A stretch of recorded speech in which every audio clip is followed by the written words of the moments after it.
ምዕራፍ 6 በዚህም ሱባኤ ወንድ ልጅን ወለደችለት። ከስራዬ ሁሉና ከሐዘኔ ሁሉ እግዚአብሔርም ከረገማት ምድር የሚያረጋጋኝ ነው ሲል ስሙን ኖህ አለው። በ19ኛው ኢዮቤልዩ መጨረሻ በ7ኛው ሱባኤ በ6ኛው ዓመት አዳም ሞተ። ልጆቹም ሁሉ በተፈጠረበት ምድር ላይ ቀበሩት። እርሱም አስቀድሞ በምድር ተቀበረ። ከሺህ ዓመትም 7 ዓመትን አጎደለ። ይህችውም በሰማይ ምስክር እንደ አንዲት ቀን ነበረች። ከእርሱም በምትበሉበት ቀን ትሞታላችሁ ተብሏልና፣ ስለዚህ ዕውቀትን የሚያሳውቅ ዕፅን ስለበላ ተጻፈ። በእርሷ ሞቷልና ስለዚህ ነገር የአንዲቱን ቀን ዓመቶች አልጨረሰም። በዚህ ኢዮቤልዩ መጨረሻ ከ1 ዓመት በኋላ ቃየን ሞተ። ቤቱ በላዩ ተናደ። ቤቱም ውስጥ በድንጋዮች ሞተ። አቤልም በድንጋይ ገድሎታልና በእውነት ፍርድ በድንጋይ ሞተ። ስለዚህ ሰው ባልንጀራውን በሚገድልበት መሳሪያ ይሞት ዘንድ እንዳቆሰለውም ያቆስሉት ዘንድ በሰማይ ጽላት ተጻፈ። በ25ኛው ኢዮቤልዩ ኖህ ሚስትን አገባ። ስሟም አምዛራ ይባላል። ይህችውም የእህቱ ልጅ የራዝኤል ልጅ ናት። ሚስትም ልትሆነው አገባት። በመጀመሪያው ዓመት በ5ኛው ሱባኤ በ3ኛው ዓመት ሴምን ወለደችለት። በ5ኛው ዓመት ካምን ወለደችለት። በመጀመሪያው ዓመት 6ኛው ሱባኤ ያፌትን ወለደችለት። የአዳም ልጆች በምድር ላይ ይበዙ ዘንድ በጀመሩ ጊዜ እንዲህ ሆነ። ሴቶች ልጆች ተወለዱላቸው። የእግዚአብሔር መላእክትም በዚህ ኢዮቤልዩ በአንዲቱ ዓመት እነዚህን አዩአቸው። እነዚያ ላዩአቸው መላእክት መልከ መልካሞች ነበሩና ከመረጧቸው ሁሉ ሚስቶች ሊሆኗቸው ወሰዷቸው። ወንዶች ልጆችንም ወለዱላቸው። እነዚህም ራአይት ናቸው። ኃጢአትም በምድር ላይ በዛች። ሥጋ ለባሹም ሁሉ ከሰው ጀምሮ እስከ እንስሳት፣ እስከ አራዊት፣ እስከ ወፎች በምድር ላይ እስከሚኖረው ሁሉ ድረስ መንገዱን አጠፋ። ሁሉም መንገዳቸውንና ሥርዓታቸውን አጠፉ። እርስ በርሳቸውም ይበላሉ ጀመር። ኃጢአትም በምድር ላይ በዛች። የሰዎችንም ሁሉ ሐሳብ በዘመኑ ሁሉ እንዲህ ክፉ ሆነ። እግዚአብሔርም ምድርን ተመለከታት፣ እነሆም ጠፍታ ነበር። ሰውም ሁሉ ሥርዓቱን አጠፋ። ሁላቸውም በምድር ላይ ያለውን ሁሉ በእግዚአብሔር ፊት አከፉት። እርሱም ሰውን በምድር ላይ የፈጠረውን የሥጋ ወገንን ሁሉ አጠፋዋለሁ አለ። ኖህ ብቻ በእግዚአብሔር ፊት ባለመዋልነትን አገኘ። ወደ ምድር በሰደዳቸው መላእክቱ ግን ተቆጣ። ከሥልጣናቸውም ለይቶ ፈጽሞ ያጠፋቸው ዘንድም አዘዘ። በምድር ጥልቅ ውስጥ አስረንና ግዛቸው ዘንድ አዘዘን። እነርሱም እነሆ በመካከላቸው ተግዘዋል። ብቻቸውንም ነበሩ። ከፊቱም በሰይፍ ያጠፋቸው ዘንድ ከሰማይ በታች ያርቃቸው ዘንድ በልጆቻቸው ላይ ቃል ወጣ። እነርሱ ሥጋውያን ናቸውና መንፈሴ በሰው ላይ ለዘላለም አያድርም፣ ዕድሜያቸውም 120 ዓመት ይሁን አለ።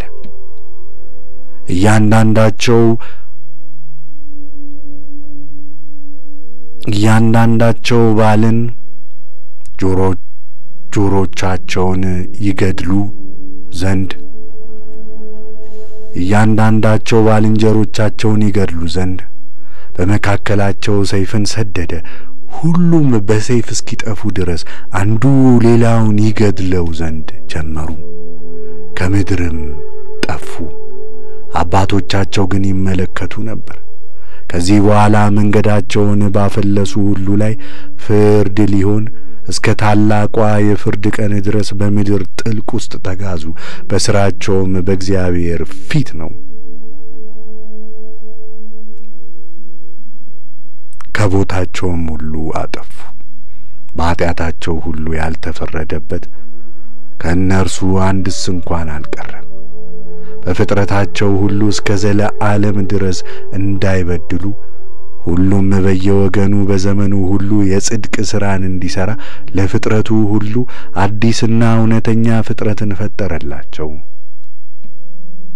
የሁሉም ቅጣት ተዘጋጀ።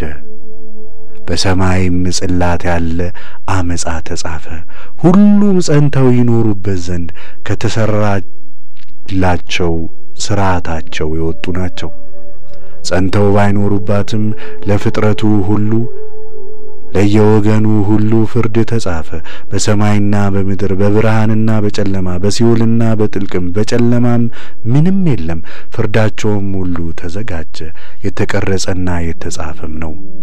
ስለዚህ ታላቁን እንደ ታላቅነቱ ታናሹንም እንደ ታናሽነቱ እያንዳንዱን እንደ ኃጢአቱ ይፈርድበታል። እርሱ ፊት አይቶ የሚያደላ አይደለም። ለእያንዳንዱም ፍርድ አደርጋለሁ ባለ ጊዜ እርሱ መማለጃን የሚቀበል አይደለም። እያንዳንዱም በምድር ያለ ሰው ያለውን ሁሉ ቢሰጥ ፊትን አይቶ አያደላም። የእውነት ዳኛ ነውና ከእርሱ መማለጃ አይቀበልም። ይህ በእስራኤል ልጆች ላይ ተጽፎ ተሰራ። በእውነትም ወደ እርሱ ከተመለሱ በደላቸውን ሁሉ ይቅር ይላቸዋል፣ ኃጢአታቸውንም ሁሉ ያስተሰርይላቸዋል። ከኃጢአታቸውም ሁሉ የተመለሱ ሰዎች ሁሉ በየዓመቱ አንድ ጊዜ ይቅር ይባሉ ዘንድ ተጽፎ ተሰራ። ከጥፋት ውሃም አስቀድሞ ሥርዓታቸውንና ምክራቸውን ባጠፉ ሰዎች ሁሉ ላይ ተጻፈ። በእርሱ ምክንያት ከጥፋት ውሃ ስላዳናቸው ልጆቹ እርሱ ባለሟልነትን አግኝቶአልና። ከኖህ ብቻ በቀር እነርሱ ባለሟልነትን አላገኙም። ስለ እርሱም እንደ ታዘዘ በመንገዱ ሁሉ ልቡ እውነተኛ ናትና ከተሰራለት ሕግ ሁሉ አልወጣም። እግዚአብሔርም በምድር ላይ ያለው ሁሉ ከሰው ጀምሮ እስከ እንስሳውና አራዊት እስከ አዕዋፍ በምድር ላይ እስከሚንቀሳቀሰው ድረስ ይጥፉ አለ። ከጥፋት ውሃም ያድነው ዘንድ ኖህን ለእርሱ መርከብ እንዲሠራ አዘዘው። ኖህም ዓመታት በሚቆጠሩበት በሁለተኛው በኢዮቤልዩ በአምስተኛው ሱባዔ በአምስተኛው ዓመት እንዳዘዘው ሁሉ መርከብን ሠራ። በስድስተኛውም ዓመት በሁለተኛው ወር እስከ 16ኛው ቀን ድረስ እርሱ ገባ። ያገባንለትም ሁሉ ወደ መርከቡ ገባ። እግዚአብሔርም በ17ኛው ቀን ማታ መርከቡን በውጪ ዘጋው። እግዚአብሔርም ሰባቱን የሰማይ ሻሻቴና ሰፊ የሆነውን የጥልቁን ምንጮች አፍ በሰባት ሳቆረት ከፈተ። ሻሻቴዎችም ከሰማይ 40 ቀንና 40 ሌሊት ዝናብን ያወርዱ ዘንድ ጀመሩ። የጥልቁም ምንጮች ዓለሙ ሁሉ ውሃን እስኪሞላ ድረስ የውሃዎችን ያወጡ ነበር። ውሃዎችም በምድር ላይ በዙ። ውሃውም በረጅም ተራራ ሁሉ ላይ 15 ክንድ ከፍ አለ።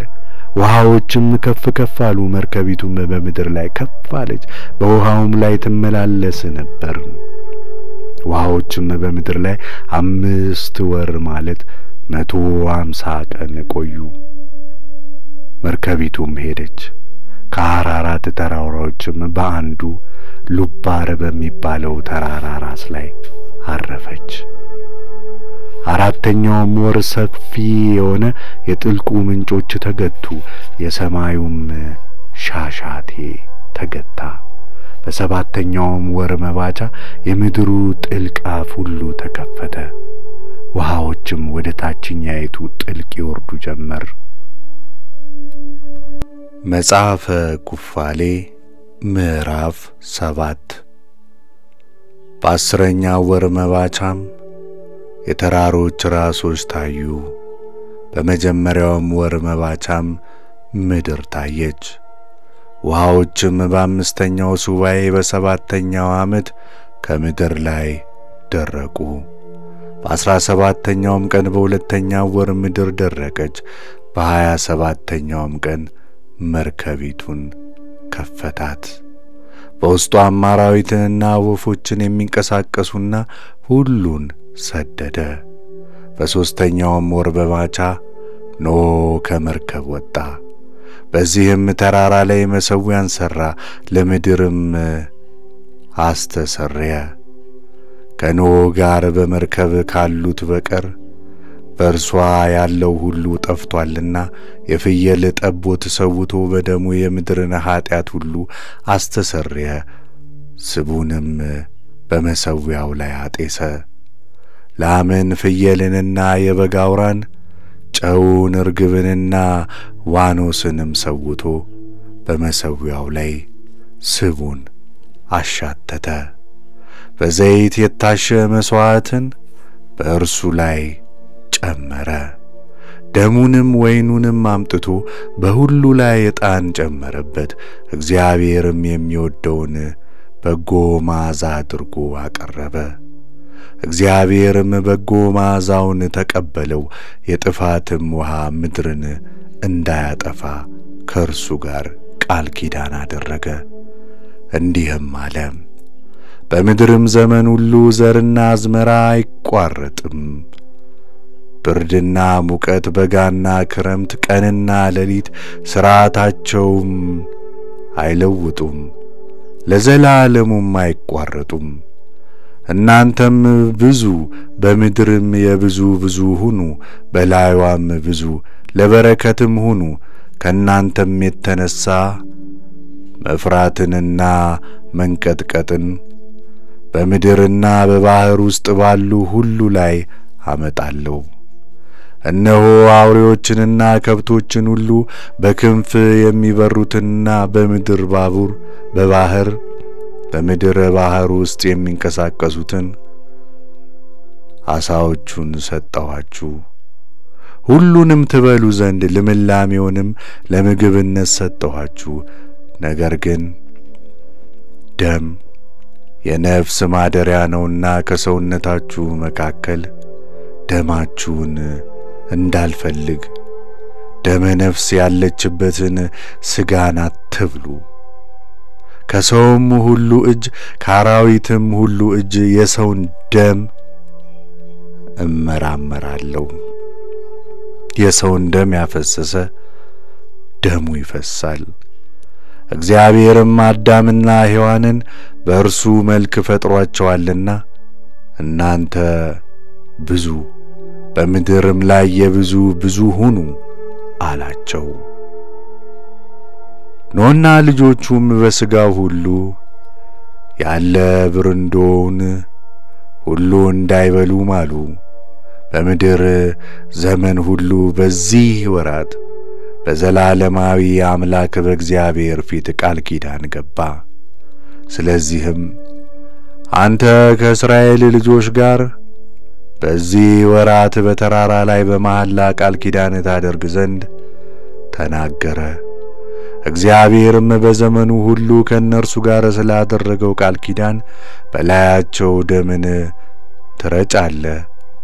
በምድርም ዘመን ሁሉ የወፎችንና የአውሬዎችን ሥጋ ሁሉ እንዳትበሉ በዘመኑ ሁሉ ትጠብቋት ዘንድ ይህች ምስክር በእናንተ ላይ የተጻፈች ናት።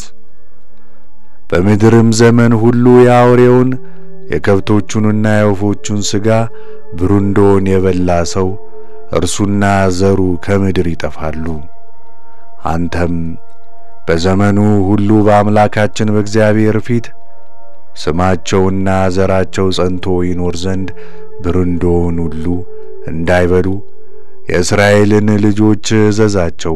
በቀኑ ሁሉ በመሠዊያው አንጻር በደም ስለ እናንተ እየለመኑ እንዲኖሩ ለልጅ ልጅ ይጠብቁት ዘንድ የዘላለም ሕግ ነውና። ለዚህ ሕግ የዘመን ፍጻሜ የለውም። ይጠብቁትም ዘንድ እንዳይጠፉ ማታና ጠዋት ስለ እነርሱ ሁል ጊዜ በእግዚአብሔር ፊት ኃጢአታቸውን ያስተሰርያሉ። ዳግመኛም በምድር ላይ ጥፋት እንዳይሆን ለኖህና ለልጆቹ የቃል ኪዳኑ ምልክትን ሰጣቸው። እርሷንም ዳግመኛ ለማጥፋት በዘመኑ ሁሉ በምድር ላይ የጥፋት ውሃ እንዳይሆን ለዘላለም ለቃል ኪዳን ምልክት ቀስቱን በደመና ውስጥ ሰጠ። ስለዚህም በዘመኑ ሁሉ ለአዲስ ኪዳን በየዓመቱ አንድ ጊዜ በዚህ ወር የሱባዔትን በዓል የሚያደርጉ ይሆኑ ዘንድ ተሰራ። በሰማይ ጽላትም ተጻፈ። ይህችም በዓል ከፍጥረት ቀን ጀምሮ እስከ ኖህ ዘመን ድረስ በሰማይ ስትሰራ ኖረች። ይኸውም 27 ኢዮቤልዩና 5 የዓመት ሱባዔ ነው። ኖህና ልጆቹም ኖህ እስኪሞትባት ቀን ድረስ 7 ኢዮቤልዩና 1 የዓመት ሱባዔ ጠበቁት። ኖህ ከሞተ በኋላ እስከ አብርሃም ዘመን ድረስ ልጆቹ ሕግን አፈረሱ፣ ብርንዶንም በሉ። ነገር ግን አብርሃም ብቻ ሕግን ጠበቀ። ይስሐቅና ያዕቆብም እስከ አንተ ዘመን ድረስ ጠበቁት። በዘመንህም በዚህ ተራራ እስካድሳቸው ድረስ የእስራኤል ልጆች ሕግን ዘነጉ። አንተም የእስራኤልን ልጆች እዘዛቸው፣ ይህችንም በዓል በትውልዳቸው ሁሉ ለእነርሱ እንደታዘዘ ይጠብቋት። በሱባዔ የምትደረግ በዓል ናትና በዓመት አንድ ቀን በዚህ ወር ይህችን በዓል ያድርጉ። የመጀመሪያውም አዝመራ የሚሰበሰብባት በዓል ናትና ይህችውም 2 ቀን በዓል የሚያደርጉባት 2 አይነት በዓል ናት። በየጊዜዋም ታደርጋት ዘንድ የጻፍኩልህ በዚህ በመጀመሪያው የሕግ መጽሐፍ ጽፌልሃለሁና ስለ እርሷ ሥራዋ እንደ ተጻፈና እንደ ተቀረጸ ከዓመት አንድ ቀን ጠብቃት። የታሰቡም ይሆኑ ዘንድ የእስራኤልም ልጆች በየወገናቸው ለእያንዳንዱ ዓመት በዚህ ወር አንድ ቀን ያደርጓት ዘንድ ቁርባኑን ነገርሁ። በመጀመሪያው ወር መባቻ፣ በአራተኛው ወር መባቻ፣ በሰባተኛው ወር መባቻ፣ በ10ኛው ወር መባቻ። እነዚህ የመታሰቢያ ቀኖች ናቸው። በአራቱም ክፍለ ዓመት ጊዜ ያላቸው ቀኖች ናቸው። እነዚህም ለ8ኛው ዓመት የተጻፉና የተዘጋጁ ናቸው። ኖህም እነርሱ ለእርሱ መታሰቢያ እስኪሆኑለት ድረስ በዓላትን ለልጅ ልጅ ለዘላለም ሠራቸው። በመጀመሪያው ወር መባቻ ለራሱ መርከብን ይሠራ ዘንድ ተነገረው። በእርሷም ምድር ደረቀች። መስኮቱንም ከፍቶ ምድርን አየ። በአራተኛው ወር መባቻ የታችኛው የጥልቁ ምንጭ አፍ ተዘጋ፣ የሰማዩም ሻሻቴ ተገታ። በሰባተኛውም ወር መባቻ በምድር ያለ የምንጭ ውሃ ጉድጓድ ሁሉ ተከፈተ። ውሃዎችም ወደ ታችኛው ጥልቅ ይወርዱ ጀመር። በ10ኛውም ወር መባቻ የተራሮች ራሶች ታዩ። ኖህም ደስ አለው። ስለዚህም እርሱን እስከ ዘላለም ድረስ ለመታሰቢያ በዓላት አደረጋቸው። እነዚህ ሁሉ እዚህ እንዲህ የተሰሩ ናቸው። ወደ ሰማይ ጽላትም ያወጧቸዋል። ከእነርሱም እያንዳንዷ ከዚያችኛይቱም እስከዚያችኛይቱ መታሰቢያ ከመጀመሪያይቱ እስከ ሁለተኛይቱ፣ ከሁለተኛይቱ እስከ ሶስተኛይቱ፣ ከሶስተኛይቱ እስከ አራተኛይቱ ድረስ 13 ሱባዔ ናቸው። የትእዛዛት ቀኖች ሁሉ ቀን የሚቆጠርባቸው 52 ሱባዔ ይሆናሉ። ፍጹም የሆነ ዓመቱ ሁሉ እንዲህ ተቀርጾና ተቆጥሮ በሰማይ ጽላት ተጻፈ። 1 ዓመትና 2 ዓመት 3 ዓመትና መተላለፍ የለውም። አንተም የእስራኤልን ልጆች በዓመቱ በዚህ ቁጥር 364 ቀንን ይጠብቁ ዘንድ እዘዛቸው።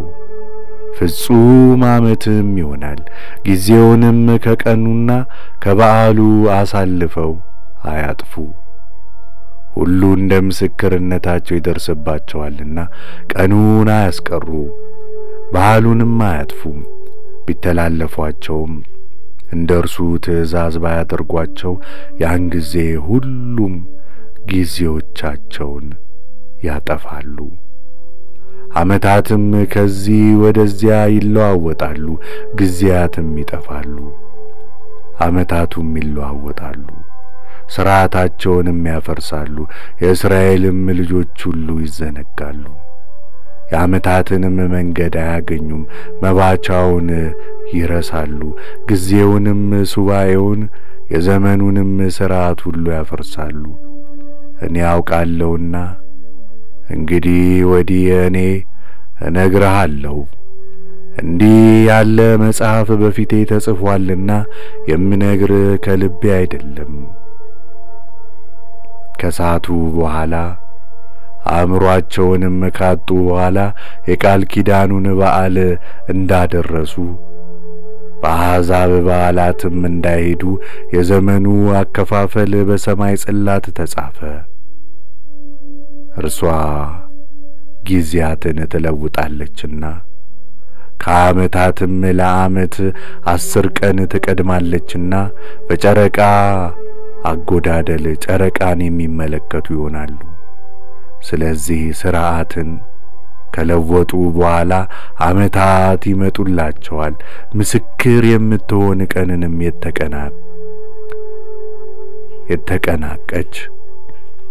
የተናቀች ያደርጋሉ። የረከሰችውንም ቀን በዓል ያደርጋሉ። ሁሉንም ይቀላቅላሉ። የተቀደሱትን ቀናት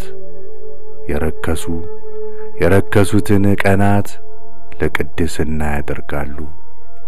ወራቶችንና ሱባኤዎችን በዓላቱንና ኢዮቤልያቱን ይስታሉና። ስለዚህም እኔ አዝሃለሁ፣ ልጆች አንተ ከሞትክ በኋላ 364ቱን ቀን ብቻ ዓመትን እንዳያደርጉ ሥርዓትን ይለውጣሉና ታዳኝባቸው ዘንድ አዳኝብሃለሁ። ስለዚህም የወሩን መባቻና ሱባኤውን ጊዜውንና በዓላቱን ይስታሉ። ከሰው ሁሉ ጋር ብሩንዶን ሁሉ ይበላሉ። መጽሐፈ ኩፋሌ ምዕራፍ 8 በዚህ ኢዮቤልዩ በሰባተኛው ሱባኤ በመጀመሪያው ዓመት መርከቢቱ ባረፈችበት ስሙ ሉባር በሚባል ከአራራት ተራራ በአንዱ ተራራ ላይ ኖህ ወይንን ተከለ። በአራተኛውም ዓመት አፈራ፣ ፍሬውንም ጠበቀ። በዚያውም ዓመት በሰባተኛው ወር ፍሬውን ለቀመ። በእርሱም ጠጅ ጥሎ በዕቃ አኖረው። እስከ 5ኛውም ዓመት እስከ መጀመሪያው ወር መጀመሪያይቱ ቀን ድረስ ጠበቀው። ይህችንም ቀን በደስታ በዓል አደረገ። ለእግዚአብሔርም የሚቃጠል መሥዋዕትን ሰዋ። የራሱንም ኃጢአት ያስተሰርይለት ዘንድ ከላሞች 1 ወይፈን፣ 1 የበግ አውራ ዓመት የሆናቸው 7 በጎችን፣ 1 የፍየል ጠቦትን ሰዋ። ስለ ልጆቹም አስቀድሞ ጠቦትን ሰዋ። ከደሙም በሠራው መሠዊያ ላይ ባለ ሥጋ ላይ አኖረ። የሚቃጠል መሥዋዕትንም በሰዋበት መሠዊያ ላይ ስቡን ሁሉ አጤሰ። ላሙንና የበጉን አውራ በጎቹንም ሰውቶ ሥጋቸውን ሁሉ በመሠዊያው ላይ አኖረ። በዘይት የተለወሰ መሥዋዕታቸውንም ሁሉ በላያቸው ላይ አኖረ። ከዚህም በኋላ በመሠዊያው ላይ ባለው እሳት ላይ ወይኑን ረጨ። አስቀድሞ ዕጣኑን በመሠዊያው ላይ አኖረ። እግዚአብሔር የሚወደውንም በጎ መሥዋዕት ሰዋ። መሥዋዕቱም ወደ አምላኩ ወደ እግዚአብሔር አረገ። ከዚህም ወይን ጠጥቶ ደስ አለው፣ ልጆቹንም ደስ አላቸው። በመሸም ጊዜ ወደ ድንኳኑ ገብቶ ሰክሮ ተኛ። በድንኳኑም ተኝቶ ዕርቃኑን ጣለ። ካምም አባቱ ኖኅን ራቁቱን እንደሆነ አየ። ወጥቶም በውጪ ለነበሩት ለሁለቱ ወንድሞቹ ነገራቸው። ሴምም ልብሱን ይዞ ተነሳ። እርሱና ያፌትም ልብሳቸውን ከጫንቃቸው አውርደው አለበሱት። ፊታቸውንም ወደ ኋላ መልሰው የአባታቸውን ኀፍረት ሸፈኑ። ኖኅም ከእንቅልፉ በነቃ ጊዜ ታናሹ ልጁ በእርሱ ላይ ያደረገበትን ሁሉ አወቀ። ልጁንም ረገመው። የተረገመ ከነዓን ለወንድሞቹ ተገዢ ባሪያ ይሁን አለ። ሴምንም መረቀው እንዲህም አለ፣ የሴም አምላክ እግዚአብሔር ይመስገን፣ ከነዓንም ባሪያው ይሁን። እግዚአብሔርም ያፌትን ሀገር ያስፋለት። እግዚአብሔርም በሴም ድንኳን ይደር፣ ከነዓንም ባሪያው ይሁን። ካምም አባቱ ታናሹን ልጁን እንደረገመው አወቀ። ልጁንም ረግሞታልና ለእርሱ ክፉ ነገር ሆነበት። እርሱም ከአባቱ ተለየ፣ ልጆቹም ከእርሱ ጋር ነበሩ። ከዚህም ኩሽና ሚስራይም ፋጥና ከነዓን ናቸው። እርሱም ከተማውን አቀና። ከተማይቱንም ስም በሚስቱ ስም አይልታማክ ብሎ ጠራት። ያፌትም አይቶ በወንድሙ ቀና። እርሱም ከተማን አቀና፣ ስሟንም በሚስቱ ስም አዶ ታኔስስ ብሎ ጠራት። ሴም ግን ከአባቱ ከኖኅ ጋር ተቀመጠ። በአባቱም እጅ በተራራው ላይ ከተማን አቀና። እርሱም ስሟን በሚስቱ በሴዴቄቴልባም ስም ጠራ። እነዚህም ሦስቱ ከተሞች እነሆ ባሉባር ተራራ አቅራቢያ ናቸው። ሴዴቄቴልባምም በተራራው አንጻር በምስራቅ ናት። አይልታማክም በሰሜን አንጻር ናት። አዶታንያስም በምዕራብ ናት።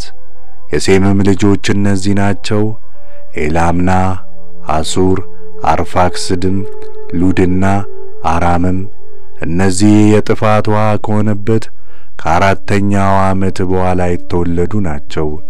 ያፌትም ጎርሜንና ማጎግን፣ ያዋንንና ቶቤልን፣ ሞሳክንና ቴራስን ወለደ። እነዚህ ሁሉ የኖኅ ልጆች ናቸው። ኖኅም በ28ኛው ኢዮቤልዩ ለልጅ ልጆቹ ሥርዓትን፣ ትእዛዝን የሚያውቀውንም ሁሉ ፍርድ ሁሉ ያዝ ጀመር። እውነትም ያደርጉ ዘንድ የሰውነታቸውን ኀፍረት ይሸፍኑ ዘንድ የፈጠራቸው እግዚአብሔርንም ያመሰግኑ ዘንድ አባትና እናቶቻቸውንም ያከብሩ ዘንድ እያንዳንዳቸውም ባልንጀራቸውን ይወድዱ ዘንድ ሰውነታቸውንም ከዝሙትና ከርኩሰት ከበደልም ይጠብቁ ዘንድ ያዛቸው ጀመር። ትጉሃን ከታዘዘላቸው ሕግ ወጥተው ከሰው ልጆች ጋር ስላደረጉት ዝሙት ከእነዚህ በሦስቱ ኀጢአት በምድር ላይ የጥፋት ውሃ ተደርጓልና ከመረጧቸው ሴቶች ሁሉ ሚስቶችን አገቡ። አስቀድመው ርኩሰትን ሰሩ፣ ኃይለኞች ልጆችን ወለዱ። ሁሉም አይመሳሰሉም ነበር። እያንዳንዱ ባልንጀራውን ይበላው ነበር። አርበኛውም ናፊልን ገደለው፣ ናፊልም ኢልዮንን ገደለው፣ ኢልዮንም የሰውን ልጅ ገደለው፣ ሰውም ባልንጀራውን ገደለው። ሁሉም አመፅን ያደርግ ዘንድ ንጹሕ ደምንም ያፈስ ዘንድ ተመለሰ። ምድርም አመፅን የተሞላች ከእነዚህም ሁሉ በላይ አውሬዎችና በአውሬዎችና በወፎች በምድር ላይ ይንቀሳቀሱና በሚመላለሱ ሁሉ ላይ በደሉ። በምድርም ላይ ብዙ ደም ፈሰሰ። የሰውም ልቦናና ፈቃዱ በዘመኑ ሁሉ ከንቱና ክፉ ነገርን ያስቡ ጀመር። እግዚአብሔርም ስለ ክፉ ሥራቸው በምድር ሁሉ ፊት ሁሉን አጠፋ። በምድርም ስላፈሰሱት ደም ሁሉንም ደመሰሰ። በእኔና እናንተ ልጆች ከእኛም ጋር ወደ መርከብ የገባው ሁሉ ቀረን። በጥፋት ሥራ ጸንታችሁ ትኖሩ ዘንድ ጀምራችኋልና እናንተ በእውነት ሥራ ጸንታችሁ የምትኖሩ እንዳልሆናችሁ እነሆ እኔ የቀደመ ሥራችሁን አየሁ። እያንዳንዳችሁ ከባልንጀራችሁ ትለያላችሁ፣ እርስ በርሳችሁ ትቀናናላችሁ። ልጆቼ አንዱ ከአንዱ ጋር በአንድነት እንደማትኖሩ እኔ አያለሁ። አጋንንትም በእናንተ እና በልጆቻችሁ ላይ እነሆ ማሳት ጀመሩ። አሁንም እኔ ከሞትኩ በኋላ በምድር ላይ የሰውን ደም ታፈሳላችሁ፣ እናንተም ከገጸ ምድር ትጠፋላችሁ ብዬ እኔ ስለ እናንተ እፈራለሁ። የሰውን ደም የሚያፈስ ሁሉ ብርንዶ የሚበላ ሁሉ ሁሉም ከዚህ ዓለም ይጠፋሉና ብርንዶንም የሚበላ ደምንም የሚያፈስ ሁሉ በዚህ ዓለም አይቀርምና ወደ መቃብር ይሄዳሉና ቁርጥ ፍርድ ወዳለበት ወደ ሲኦልም ይወርዳሉና ሁሉም በክፉ ሞት ተይዘው ወደ ጨለማው ጥልቅ ይጣላሉና ከሰማይ በታች ልጅ የልጅ ልጅም በሕይወት አይቀርለትም። ማንኛውንም አውሬና እንስሳ በምድር ላይ የሚበረውንም ባረዳችሁ ጊዜ በዘመናችሁ ሁሉ ከማንኛውም ደም ሁሉ በእናንተ ላይ አይታይ። በምድር ላይ የሚፈሰውም ደም በመቅበር ስለ ሰውነታችሁ ምጽዋት መጽውቱ። ከደም ጋር የሚበላም አትሁኑ። ሌሎቹም በፊታችሁ ደም እንዳይበሉ ተጠንቀቁ። እኔ እንደዚህ ታዝዣለሁና ደሙንም ቅበሩ። በእናንተና በልጆቻችሁ ከሰው ሁሉ ጋር እመሰክርባችኋለሁ። በምድር ላይ ደም ከሚያፈስሰው ሁሉ ጋር በሰውነታችሁ ደማችሁን የሚመረምሯችሁ እንዳይሆን ነፍስን ከሥጋ ጋር አትብሏት። ምድር በትውልዱ ሁሉ ደምን ባፈሰሰ ሰው ደም የምትነጻ ስለሆነ ምድር በላዩዋ ከፈሰሰ ደም አትነጻምና። አሁንም ልጆቼ ስሙኝ፣ በምድር ሁሉ በእውነት ፊት ጸንታችሁ ትኖሩ ዘንድ ክብራችሁም ከጥፋት ውሃ ባዳነኝ በአምላኬ በእግዚአብሔር ፊት ይገለጽ ዘንድ ፍርድንና ጽድቅን ፍረዱ። እነሆ እናንተም ሄዳችሁ ከተሞችን ታቀናላችሁ፣ በውስጣቸውም በምድር ላይ ያለውን ተክል ሁሉ ትተክላላችሁ። ተክሉም ሁሉ በሦስተኛው ዓመት የሚያፈራውን ፍሬ ሁሉ ለመብላት የማይለቀም ይሆናል። በአራተኛውም ዓመት ፍሬው ይቀደሳል። ሰማይንና ምድርን በፈጠረ በልዑል እግዚአብሔር ፊት ተቀባይነት ያለውንም የፍሬውን መጀመሪያ ይሰዋሉ። የወይኑንና የዘይቱን መጀመሪያ እንደ አዝመራው መጀመሪያ በሚቀበለው በእግዚአብሔር መሠዊያው በፈሳሽነት ያቀርባሉ። የቀረውንም የቤተ እግዚአብሔርን አገልጋዮች መሥዋዕቱን በሚቀበልበት በመሠዊያው ፊት ይብሉት። እናንተ በእውነትና በሚገባ ትተዉት ዘንድ በአምስተኛው ዓመት ዕረፍት አድርጉ፣ እናንተም ትከብራላችሁ። ተክላችሁም ሁሉ የበጀ ይሆናል። የአባታችሁ አባት ሄኖክ ልጁ ማቱሳላን እንዲሁ አዞታልና ማቱሳላም ልጁ ላሜህን እንዲያዞታልና ላሜህም አባቶቹ ያዘዙትን ሁሉ ለእኔ አዞኛልና እኔም ልጆቼ ሆይ ሄኖክ ልጁን እንዳዘዘ አዛችኋለሁ። በመጀመሪያ ኢዮቤልዩ በሕይወት ሳለ በሰባተኛው ትውልድ ማቱሳላ እስከሚሞትባት ቀን ድረስ ልጆቹንና የልጆቹን ልጆች አዞ አዳኘ። በ29ኛው ኢዮቤልዩ በመጀመሪያው ሱባኤ በመጀመሪያው ዓመት አርፋክስድ ሚስትን አገባ። ስሟም ራሱያ ይባላል። ይህችውም የኤላም ልጅ የሱሳን ልጅ ናት። በ3ኛው ዓመት በዚህ ሱባኤ የወንድ ልጅን ወለደች። ስሙንም ቃይናም አለው። ልጁም አደገ። አባቱም መጽሐፍን አስተማረው። ከተማም የሚይዝበት ቦታን ይፈልግ ዘንድ ሄደ። የቀደሙ ሰዎችም በድንጋይ የቀረጹትን መጽሐፍ አገኘ። በእርሷም ያለውን አንብቦ ተረጎመ። የፀሐይንና የጨረቃን የከዋክብትንም ሰገል ከሰማይ ምልክቶች ጋር የሚመለከቱበት የትጉሃን ትምህርት ሁሉ በእርሷ ስለነበረ በእርሷ በተጻፈው በደለ።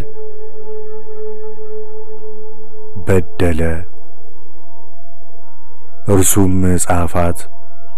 የእርሷንም ነገር አልተናገረም።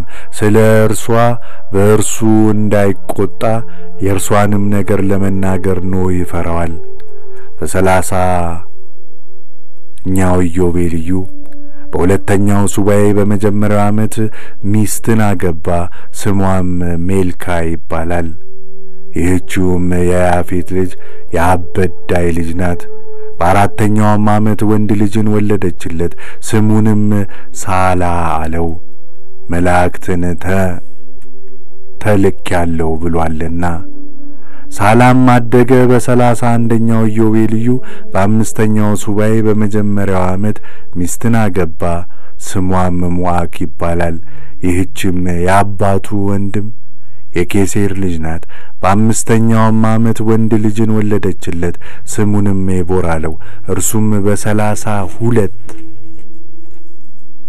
በ32ኛው ኢዮቤልዩ በ7ኛው ሱባኤ በ3ኛው ዓመት ሚስትን አገባ። ስሟም አዙራድ ይባላል።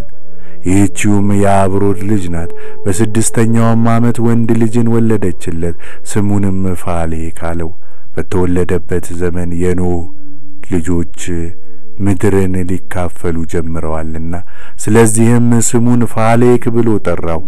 እርስ በርሳቸውም አስተካክለው ተካፈሉ። ለኖህም ነገሩት። ምዕራፍ 9 በ33ኛው ኢዮቤልዩ መጀመሪያ እንዲህ ሆነ። ለካምና ለሴም ለያፌትም ርስት ልትሆናቸው ከአንደኛው ሱባኤ በመጀመሪያው ዓመት ወደ እነርሱ ከተላከን ከእኛ አንዱ ባለበት ምድር ንጉሥ አድርገው ከፈሏት። ልጆቹንም ጠራ። እነርሱም ልጆቻቸውም ወደ እርሱ ቀረቡ። 3ቱ ልጆቹም የሚይዙትን ምድር በዕጣ ከፈለ። እጃቸውንም ዘርግተው ከአባታቸው ከኖህ እጅ መጽሐፉን ተቀበሉ። ርስት አድርጎ የሚይዘው የሴም ዕጣም ለልጆቹና ለልጅ ልጆቹ ለዘላለም መጽሐፍ የምድር መካከል ወጣ። ከአርበኞች ተራራ መካከል የውሃውም መውጫ ጀምሮ እስከ ጢና ወንዝ ድረስ ከፍሉም በዚህ ወንዝ መካከል ወዳለ ወደ ምዕራብ ይደርሳል። ይህም ወንዝ ከእርሷ እስከሚወጣበት እስከ ጥልቁ ውሃ እስኪቀርብ ድረስ ወደዚያ ይሄዳል። ውሃውም ወደ ሚዖት ባህር ይፈሳል። ይህም ወንዝ እስከ ታላቁ ባህር ድረስ ይሄዳል። በደቡብም በኩል ያለው ሀገር ሁሉ ለያፌት ደረሰ። በሰሜን በኩል ያለውም ሀገር ሁሉ ለሴም ደረሰ። ወደ ኮራሶ እስኪቀርብ ድረስ ይሄዳል። ይኸውም ወደ ሰሜን የሚመለከት ሕጽነ ልሳን ነው። ክፍሉም ወደ ታላቁ ባህር ይደርሳል። ይህቺ ባህር ልሳነ ባህረ ግብጽ ትባላለችና ወደ ሰሜን ወደምታሳይ ወደ ልሳነ መግቢያ እስኪቀርብ ድረስ አቅንቶ ይሄዳል። ከዚያም ወደ ሰሜን ታዘነብላለች። ወደ ታላቁ ባህር መግቢያ ወደ ውሃውም ዳርቻ ትደርሳለች። ወደ አፍራም ግራ ትደርሳለች። ጊዮን ወደሚባል ፈሳሽ ውሃም እስክትቀርብ ድረስ ትደርሳለች። ወደ ጊዮንም ውሃ ቀርባ ወደዚህ ፈሳሽ ዳርቻ ትደርሳለች። ወደ ኤደን ገነት ወደ ሰሜንም ቀኝ እስክትቀርብ ድረስ ወደ ምስራቅ ትሄዳለች። ከኤዶም ምድር ሁሉ ምስራቅ ከሀገሩም ሁሉ ምስራቅ ወደ ምስራቅ ይመለሳል። ስሙ ራፋ ወደሚባል ተራራ ምስራቅ እስኪደርስ ድረስ ይመጣል። ወደ ጢና ወንዝ መውጫ ዳርቻም ይወርዳል። ይህችም ክፍል ለዘላለም ሊይዟት ለሴምና ለልጆቹ ለልጅ ልጆቹም እስከ ዘላለም ድረስ በዕጣ ወጣች። ኖህም ይህ ክፍል የሴምና የልጆቹ ዕጣ ነውና ደስ አለው። የሴም አምላክ እግዚአብሔር ይመስገን፣ እግዚአብሔርም በሴም ማደሪያ ይደር ብሏልና በአፉ በትንቢት የተናገረውን ነገር ሁሉ አሰበ። የኤዶም ገነት ከከበሩ የከበረች የእግዚአብሔርም ማደሪያ እንደሆነች አውቋልና ደብረ ሲና በምድረ በዳ መካከል ናት። ደብረ ጽዮንም በምድር እምብርት መካከል ናት። እነዚህ ሦስቱ ሁሉ አንዱ በአንዱ አንጻር ለቅድስና ተፈጠሩ። በአፉ ቃል እግዚአብሔር እንዲናገር ያደረገውን የአማልክት አምላክ እግዚአብሔርን እስከ ዘለዓለም ድረስ አመሰገነው። የተባረከ ክፍልን በረከት ለሴምና ለልጆቹ ለልጅ ልጆቹም እስከ ዘላለም ድረስ እንደ ደረሳቸው አወቀ። የኤዶም ምድር ሁሉ፣ የኤርትራ ባህር ዳርም ሁሉ፣ የምስራቅ ምድር ሁሉ፣ በኤርትራና በተራሮች በኩል ያለው ህንድ፣ የበሳን ሀገር ሁሉና የሊባኖስም ሀገር ሁሉ፣ የካፍቱር ደሴቶችና የሳኔር ተራራ ሁሉ፣ አማናና የደቡባዊው አሱር ተራራ፣ የኤላም ሀገር ሁሉ፣ አሱርና ባቢል፣ ሱሳንም፣ ማዳይና የአራራት ሀገር ሁሉ በደቡብ በኩል ካለው ከአሱር ተራራ ማዶ የባህሩ ወደብ እንደደረሱት አወቀ። የተባረከችና ሰፊ የሆነች በውስጧም ያለ ሁሉ እጅግ ያማረ ምድር። ሁለተኛው ዕጣ ወደ ጊዮን ማዶ በገነት ቀኝ በሰሜን በኩል ለካም ወጣ። ወደ ሰሜንም ይደርሳል። ዋይ ወደ ጸናበት ተራራም ሁሉ ይደርሳል። በኃጤል አንጻር ወዳለ ወደ ምዕራብ ይደርሳል። ወደ ማዕከል ባህር እስኪ ቀርብ ድረስ ወደ ምዕራብ ይደርሳል። ይህችውም የሚጠፋው ሁሉ ወደ እርሷ የሚርድባት ሀገር ናት። ወደ ደቡብም ወደ ጋዴት ዳርቻ ይወጣል። ወደ ጊዮን ወንዝም እስኪቀርብ ድረስ ወደ ባህሩ ዳርቻ ወደ ታላቁ ባህር ይመጣል። ጊዮን የተባለው ወንዝም በኤዶም ገነት ቀኝ እስኪቀርብ ድረስ ይሄዳል። ለዘላለም ለሚይዛት ለካምና ለልጆቹ ለወገናቸውም እስከ ዘላለም ድረስ በዕጣ የወጣች ሀገር ይህች ናት። ለያፌትም ሶስተኛ ዕጣ ወጣ። ጢና ወደሚባል ወንዝ ማዶ ወደ ፈሳሾች መውጫና ወደ ደቡብ ወጣ። ወደ ደቡብ ምስራቅ ወደ ጎግ አውራጃም ሁሉና ወደ ምስራቃቸው ሁሉ ይደርሳል። ከደቡብም ወደ ደቡብ ይደርሳል።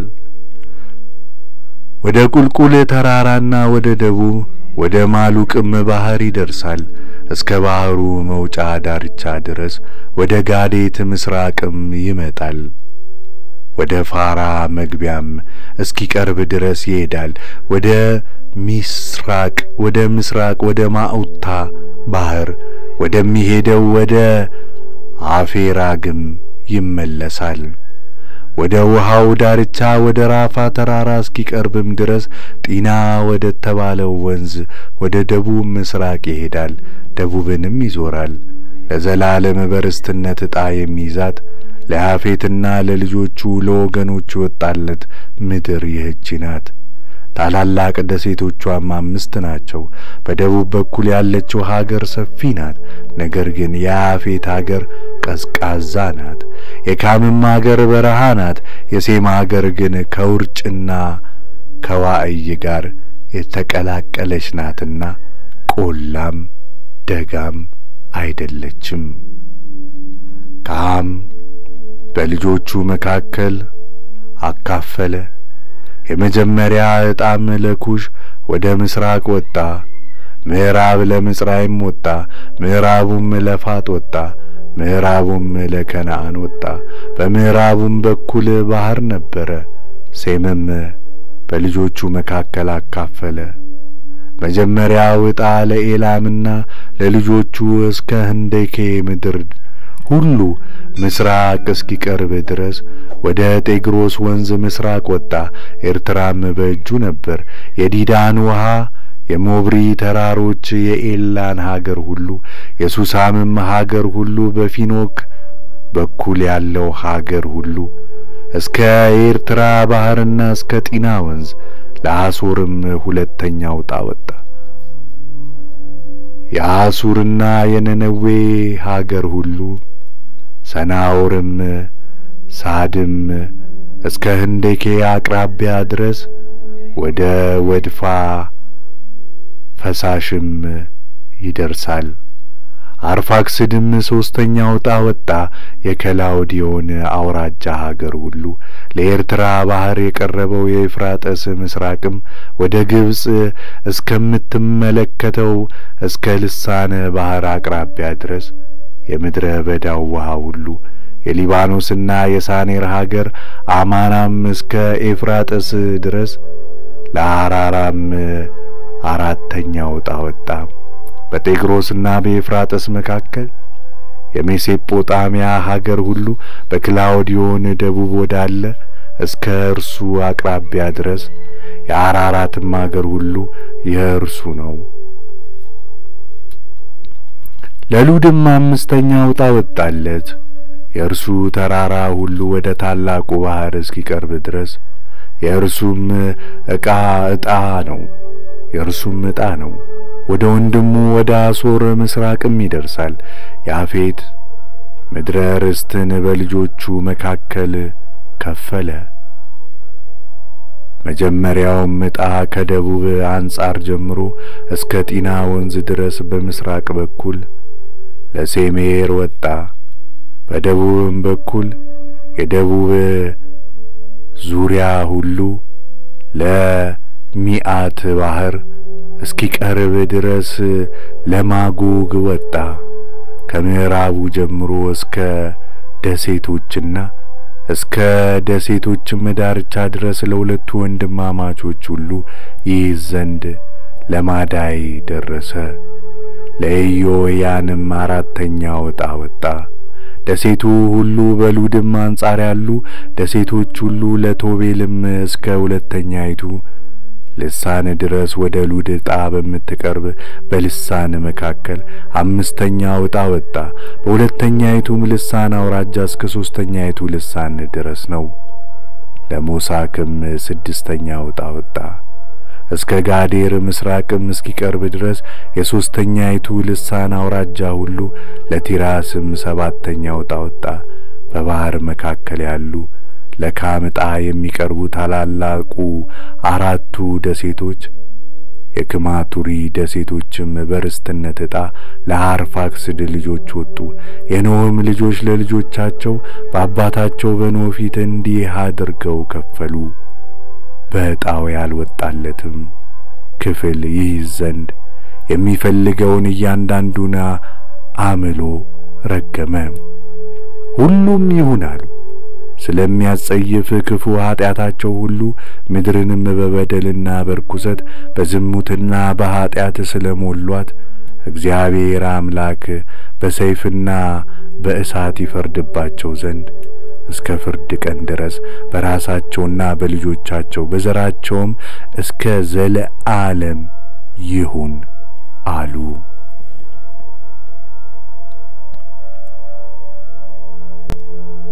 ምዕራፍ 10 በዚህ ኢዮቤልዩ በሶስተኛው ሱባኤ ርኩሳን አጋንንት የኖህን የልጅ ልጆች ያስቷቸውና አእምሯቸውን እያሳጡ ያጠፏቸው ጀመሩ።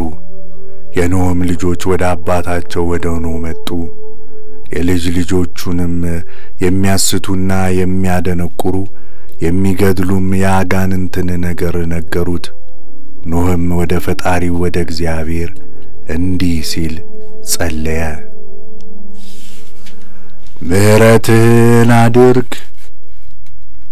ምሕረትን አድርገህ ያዳንከኝ ልጆቼን ከጥፋት ውሃ ያዳንሃቸው የጥፋትን ልጅ እንዳጠፋኸው እንድጠፋ ያላደረግከኝ በእኔ ላይ ያለ ይቅርታ ብዙ ነውና ቸርነትም በሰውነቴ በስታለችና በሥጋ ውስጥ ሁሉ ያሉ ነፍሳት ፈጣሪ ሆይ ይቅርታ በልጆች ላይ ከፍ ከፍ ይበል። ክፉዎች አጋንንት ከዚህ ዓለም እንዳያጠፏቸው በላያቸው አይሰልጥኑ። አንተም እኔን ባርከኝ የብዙ እንሆን ዘንድ ምድርንም እንሞላት ዘንድ ልጆቼንም ባርካቸው። አንተም በሕይወት ሁሉ የእነዚህ ረቂቃን አጋንንት አባቶቻቸው ትጉሃን ያደረጉትን ታውቃለህ።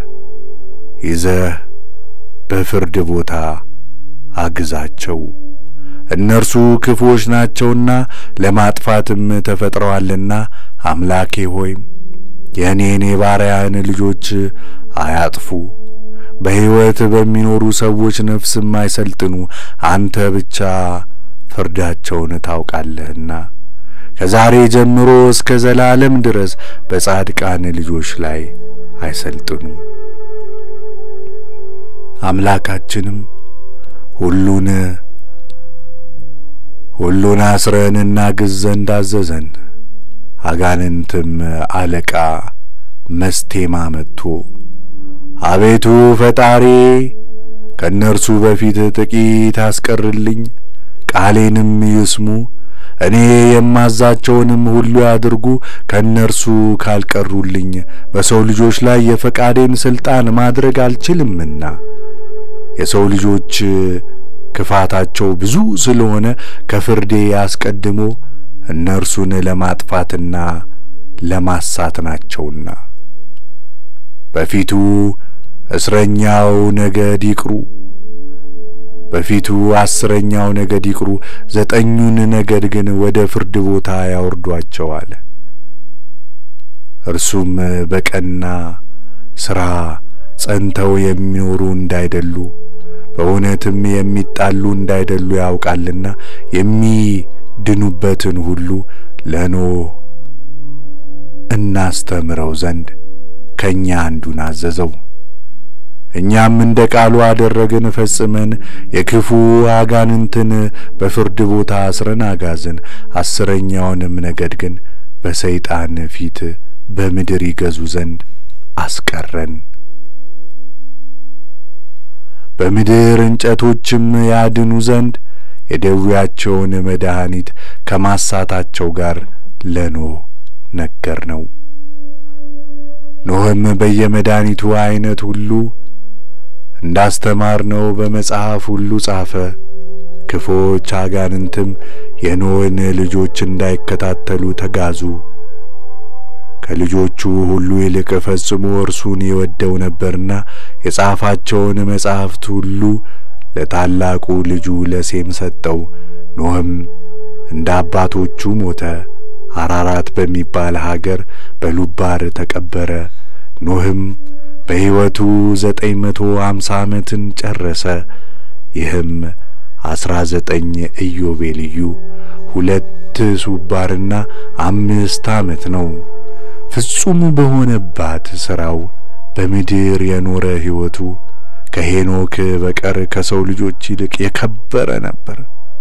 የሄኖክ ሥራ በፍርድ ቀን የትውልዱን ሁሉ ሥራ ይነግር ዘንድ ለዘላለም ትውልድ ምስክር ሊሆን ተፈጥሯልና። በ33ኛው ኢዮቤልዩ ከሁለተኛው ሱባኤ መጀመሪያ ዓመት ፋሌክ እስሟሎምና የሚባል ሚስትን አገባ። ይህችም የሴሮር ልጅ ናት። በዚህም ሱባኤ በአራተኛው ዓመት ወንድ ልጅን ወለደችለት።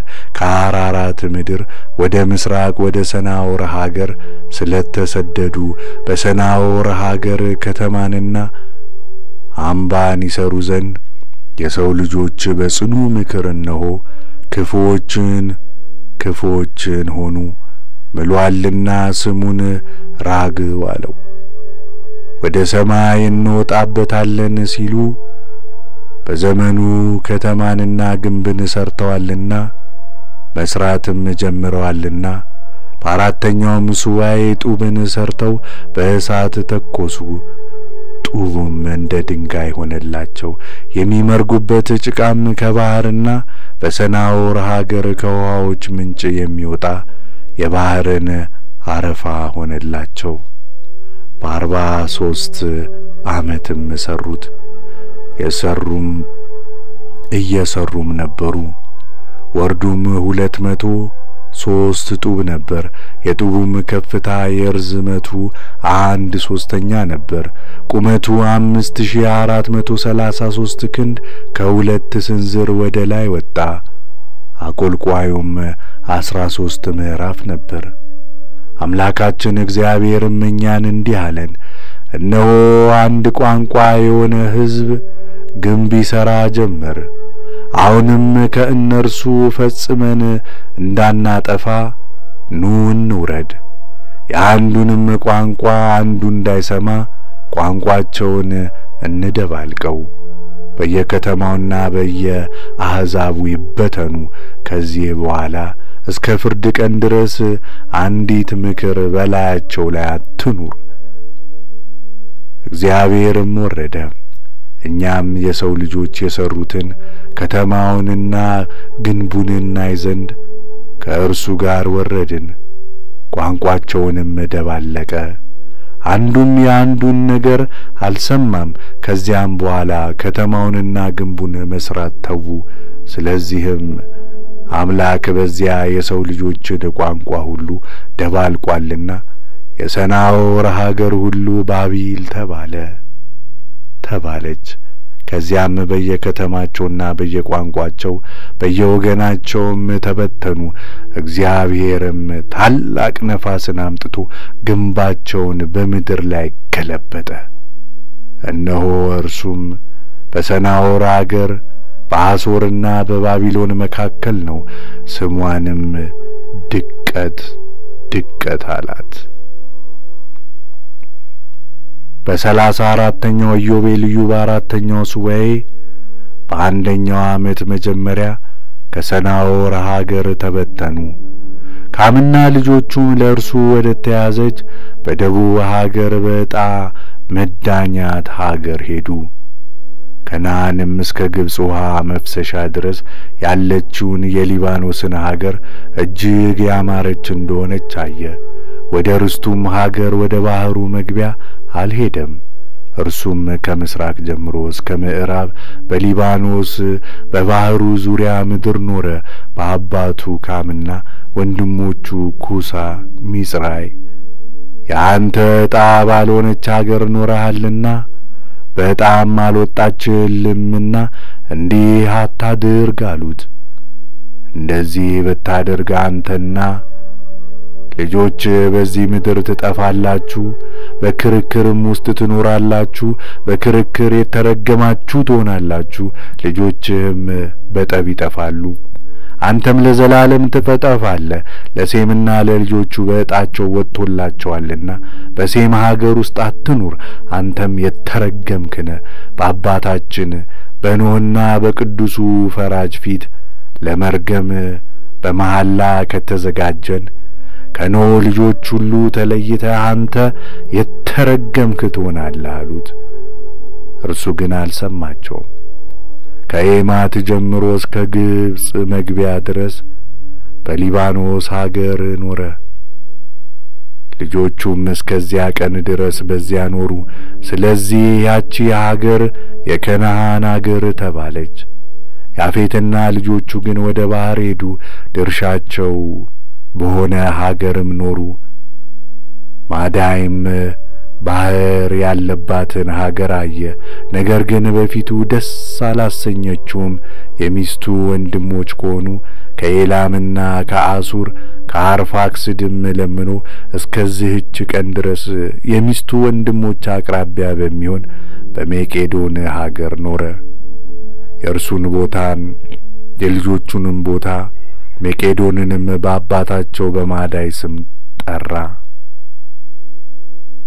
በ35ኛው ኢዮቤልዩ በ3ኛው ሱባኤ በመጀመሪያው ዓመት ራግስምዋ ኡራ የምትባል ሚስትን አገባ። ይህችውም የኬሴት ልጅ የኡር ልጅ ናት። ወንድ ልጅንም ወለደችለት፣ ስሙንም ሴሩግ ብሎ ጠራው። በዚህ ኢዮቤልዩ በ7ኛው ሱባኤ የኖህ ልጆች ሰውን ለመማረክና ለመግደል እያንዳንዱም ወንድሙን ለመግደል የሰውንም ደም በምድር ላይ ለማፍሰስ ደምንም ለመብላት የጸኑ ከተሞችንም አምባዎችን ግንቦችንም ለመስራት ሕዝብ በሕዝብ ላይ ለመነሳት በመንግስትም ላይ አስቀድሞ ለመሾም ሕዝቡ በሕዝቡ ፊት አሕዛቡም በአሕዛቡ ፊት ወደ ሰልፍ ለመሄድ ከተማም ከከተማ ላይ ለመጣላት ሁሉም ክፉ ሥራ ለመስራት የጦር መሳሪያንም ለመግዛት ለልጆቻቸውም ሰልፍን ለማስተማር መዋጋት ጀመሩ። አንዱ አገር የሌላውን አገር ይማርክ፣ ሴት ባሪያንም ወንድ ባሪያንም ይገዙ ጀመር። የኬሴድ ልጅ ኡርም በክላውዲዮን ያለች የኡርን ከተማ ሠራ። ስሟንም በእርሱ ስምና በአባቱ ስም ጠራ። ጣዖቶችንም ሠሩ። እያንዳንዱም ለራሱ ቀርጾ ለሠራው ጣዖት ይሰግድ ነበር። ጣዖትንና ምስልን ርኩሰትንም ይሠሩ ጀመር። ክፉዎች አጋንንትም ኀጢአትን ርኩሰትንም ይሠሩ ዘንድ ይረዱና ያስቱ ነበር። አለቃው መስቴማም ይህንን ሁሉ ለመስራት ይበረታ ነበር። ኀጢአትንና በደልን ሁሉ ፈጽሞም ለማጥፋት ክህደትን ሁሉ ለማሰራት በምድርም ደም ለማፍሰስ ከእጁ በታች ያሉ የአጋንንት እጅ ይልክ ነበር። ስለዚህም ሰው ሁሉ በደልንና ኀጢአትን ሁሉ ወደ መስራት ተመልሷልና የሴሩ ስም ሴሩግ ተባለ። እርሱም አደገ። ለሚስቱ እናት አባት አቅራቢያ በሆነ በክላውዲዮን ዕጣ በኡር ኖረ። ጣዖትንም ያመልክ ነበር። እርሱም በ37ኛው ኢዮቤልዩ በ5ኛው ሱባኤ በመጀመሪያው ዓመት ሚስትን አገባ። ስሟም ሜልካ ይባላል። ይህችውም የአባቱ የእህት ልጅ የካቤር ልጅ ናት። በዚህ ሱባኤ በመጀመሪያው ዓመት ናኮርን ወለደችለት። እርሱም አደገ፣ በከላውዲዮን ዕጣ በኡርም ኖረ። አባቱም በሰማይ ምልክት ለማሟረትና ለመጠንቆል የከዋክብትን ምርምር አስተማረው። በ37ኛው ኢዮቤልዩ በ6ኛው ሱባኤ በመጀመሪያው ዓመት ሚስትን አገባ። ስሟም ኢዮሲካ ይባላል። ይህችም የከላውዲያን ወገን የኔስቴግ ልጅ ናት። በዚህ ሱባኤ በ7ኛው ዓመት ታራ የሚባል ወንድ ልጅን ወለደችለት። አለቃው መስቴማም ምድርን ለማጥፋት በምድር ላይ የተዘራውን ዘር ይበሉ ዘንድ ወፎችንና ቁራዎችን ሰደደ። ቁራዎችም ሳያርሱ የሰው ልጆች አዝመራን ይቀሙ ዘንድ ከምድርም ላይ ዘሩን ይለቅሙ ጀመረ። ስለዚህም አሞራዎችና ወፎች ያስቸግሯቸው ነበር፣ ዘራቸውንም ይበሉባቸው ነበርና ስሙን ታራ አለው። ከወፎቹም ፊት የተነሳ ዓመቶች ድርቅ ይሆኑ ጀመር። የእንጨቱንም ፍሬ ሁሉ ከዛፎች ላይ እየለቀሙ ይበሉ ነበር። በዘመናቸው ከምድር ፍሬ ሁሉ ጥቂት ማዳን ቢችሉም በታላቅ ኃይል ነበር። በ39ኛው ኢዮቤልዩ በሁለተኛው ሱባኤ በመጀመሪያው ዓመት ታራ ሚስትን አገባ። ስሟም ኤድና ይባላል። ይህችውም የአባቱ የእህት ልጅ የምትሆን የአብርሃም ልጅ ናት። በዚህም ሱባኤ በሰባተኛው ዓመት ወንድ ልጅን ወለደችለት። የልጁ ልጅ ሳይጸነስ ሙቷልና ስሙን በእናቱ አባት ስም አብራም አለው። ያም ልጅ ሰው ሁሉ ጣዖቱን በመከተልና ኃጢአትን በመስራት እንደሚስት የምድርን ስህተት ያውቅም ጀመር። አባቱም መጽሐፍን አስተማረው። የሁለት ሱባኤ ዓመት ልጅም ነበረ። ከእርሱም ጋር ለጣዖት እንዳይሰግድ አባቱን ከመከተልም ተለየ። ከሰዎች ልጆች ስህተትም ያድነው ዘንድ ዕጣውም ርኩሰትንና ፌዝን በመከተል ወደ ስህተት እንዳይሆን ሁሉንም ወደ ፈጠረው ወደ እግዚአብሔር ይጸልይ ጀመር። በምድርም ዘርን ለመዝራት ጊዜው ደረሰ። ዘራቸውንም ከአሞራዎች ይጠብቁ ዘንድ ሁሉም በአንድነት ወጡ። አብርሃምም ከወጡ ልጆች ጋር ወጣ። እርሱም የ14 ዓመት ልጅ ነበረ። ብዙዎች ቁራዎችም ዘርን ይለቅሙ ዘንድ መጡ። አብርሃምም በምድር ላይ ሳያርፉ በፊታቸው ይሮጥ ነበር። ዘርንም ለመልቀም በምድር ላይ ሳያርፉ ወደ መጣችሁበት ቦታ ተመለሱ እንጂ ወደ ምድር አትውረዱ እያለ ይጮህ ነበር። እነርሱም ተመለሱ። በዚያችም ቀን ብዙዎች ቁራዎችን ለመከላከል ሰው አስቀመጡ። አብርሃምም ባለበት በዚያ እርሻ ሁሉ ከቁራዎች ሁሉ አንድም ቁራ አላረፈም። በእርሻዎቹ ውስጥ ከእርሱ ጋር ያሉት ሰዎች ሁሉ ሲጮህና አሞራዎቹን ሁሉ ተመለሱ ሲላቸው ይሰሙት ነበር። ስሙም በከላውዲዮን ምድር ሁሉ ከፍ አለ። የሚዘሩም ሰዎች ሁሉ በዚህ ዓመት ወደ እርሱ ይመጡ ነበር። የዘሩ ወራትም እስኪፈጸም ድረስ ከእነርሱ ጋር ይሄድ ነበር። ምድራቸውንም ዘሩ። በዚያም ዓመት የሚበቃ እህልን አገቡ፣ በልተውም ጠገቡ። አብርሃምም በአምስተኛው ሱባኤ በአንደኛው ዓመት የበሬ ዕቃ ለሚሰሩት ሰዎች እንጨት መጥረቢያን አስተማረ። በምድርም ላይ የበሬ ዕቃ ሰሩ። በላዩም ዘርን ያኖር ዘንድ በድግሩ አንጻር እርፍን ሰራ። ዘሩም በእርፉ ጫፍ ወርዶ በምድር ይሸፈን ነበር። ከዚህም በኋላ ከአሞራዎች ፊት የተነሳ አልፈሩም ነበር። በአርፉም ድግ ሁሉ ላይ እንዲህ አደረገ። በምድርም ላይ የእርፉን ድግር አኖሩ፣ ዘርንም ዘሩ። ሰዎቹም ሁሉ አብርሃም እንዳዘዛቸው ሁሉንም አደረጉ።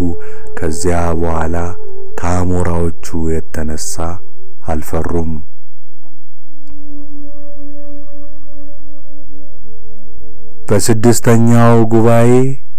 በስድስተኛው ሱባኤ በሰባተኛው ዓመት አብርሃም አባቱ ታራን አባቴ ብሎ ጠራው። እርሱም ልጅ ሆይ እነሆኝ አለው። እርሱም ምንም እስትንፋስ የላቸውምና አንተ ከምታመልካቸውና በፊታቸውም ከምትሰግድላቸው ከነዚህ ከጣዖታቱ ለእኛ ምን ረድኤትና ደስታ አለን? ድዳዎች ናቸውና ልቦናውም የሚያስቱ ናቸውና አታምልካቸው። ሰማይን የፈጠረ በምድርም ላይ ዝናብን ጠልን የሚያወርደውን በምድር ላይ ሁሉን የሚያደርገውን ሁሉንም በቃሉ የፈጠረውን ሕይወትም ሁሉ ከእርሱ የሚገኘውን የሰማይን አምላክ አምልክ። እስትንፋስ የሌላቸውን ጣዖታቱን እናንተ ለምን ታመልካላችሁ? እነርሱ የሰው ሥራ ናቸው። እናንተ በጫንቃችሁ ትሸከሟቸዋላችሁ። ለሚሰሯቸው ሰዎች ታላቅ ተዋርዶ ናቸው እንጂ ከእነርሱ ረድኤት አይገኝምና ለሚያመልኳቸው ሰዎች የልቦና ስህተት ናቸውና አታምልኳቸው። አባቱም ልጄ ሆይ እኔም አውቃለሁ፣ ነገር ግን በፊታቸው እንዳገለግል ያደረጉኝ ለሕዝቡ ምን አደርጋለሁ? እውነት ነገርንም ብነግራቸው ያመልኳቸውና ያመሰግኗቸው ዘንድ ልቦናቸው እነርሱን ተከትላለችና ይገድሉኛል። ልጄ ሆይ እንዳይገድሉ ዝም በል አለው። ለሁለት ወንድሞቹም ይህን ነገር ነገራቸው። እነርሱም ተቆጡት፣ እርሱም ዝም አለ። በአርባው ኢዮቤልዩ በሁለተኛው ሱባኤ በሰባተኛው ዓመት አብርሃም ሚስትን አገባ። ስሟም ሶራ ይባላል። ይህችውም የአባቱ ልጅ ናት። ሚስትም ሆነችው። ወንድሙ አራንም በሶስተኛው ሱባኤ በሶስተኛው ዓመት ሚስት አገባ። በዚህም ሱባኤ በሰባተኛው ዓመት ልጅ ወለደችለት። ስሙንም ሎጥ አለው። ወንድሙ ናኮርም ሚስትን አገባ።